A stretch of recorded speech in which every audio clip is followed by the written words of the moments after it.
రైతుల కలల్ని మింగేసిన జిందాల్ ప్రాజెక్ట్. జిందాల్ వెనుక ప్రభుత్వ రాజకీయ నేతల పాత్ర ఎంతవరకు? విజయనగరం జిల్లా శృంగవరపుకోట, దీనినే ఎస్కోటగా పిలుస్తాం.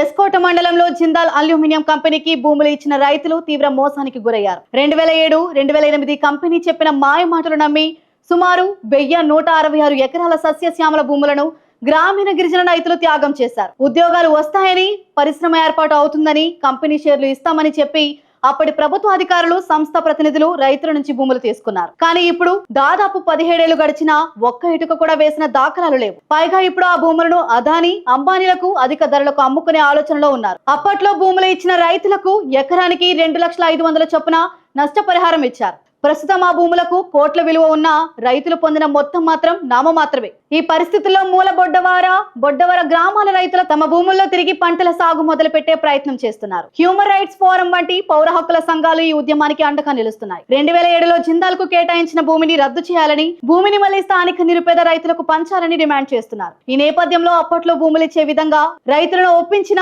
ఎమ్మెల్సీ ఇందుకూరి రఘురాజుపై కూడా విమర్శలు వెలువెత్తుతున్నాయి. మీరు చెప్పిన మాట నమ్మి మా భూములు మీకు ఇచ్చామంటూ రైతులు ఆయనను నిలదీస్తున్నారు. దీనిపై స్పందించిన రఘురాజు పవిత్ర హృదయంతో మాట్లాడాను, కానీ కంపెనీ మాట తప్పింది. ఇప్పుడు మీ వెనుక నేనున్నా, న్యాయం జరగాల్సిందేని హామీ ఇచ్చారు. అలాగే జిందాల్ సంస్థ మోసంపై ఇప్పటికే కోర్టును ఆశ్రయించామని కూడా ప్రకటించారు. రైతుల ఈ పోరాటానికి మరింత బలం చేకూర్చింది నేషనల్ హ్యూమన్ రైట్స్ కౌన్సిల్ మద్దతు. జూలై 26న బొడ్డవర గ్రామంలో రైతులతో సమావేశమైన ఎన్హెచ్ఆర్సీ జాతీయ చైర్మన్ డాక్టర్ సంపత్ కుమార్, సభ్యులు వశిష్ఠ కిరణ్, ఆదిలక్ష్మి తదితరులు బాధితులను పరామర్శించారు. అభివృద్ధి పేరిట రైతులను మోసం చేయటం మానవ హక్కుల పరాభవం. మేము ఈ పోరాటానికి అండగా ఉంటాం. అవసరమైతే గ్రీన్ ట్రిబ్యునల్ వరకు పోరాటం కొనసాగిస్తామని వారు ప్రకటించారు.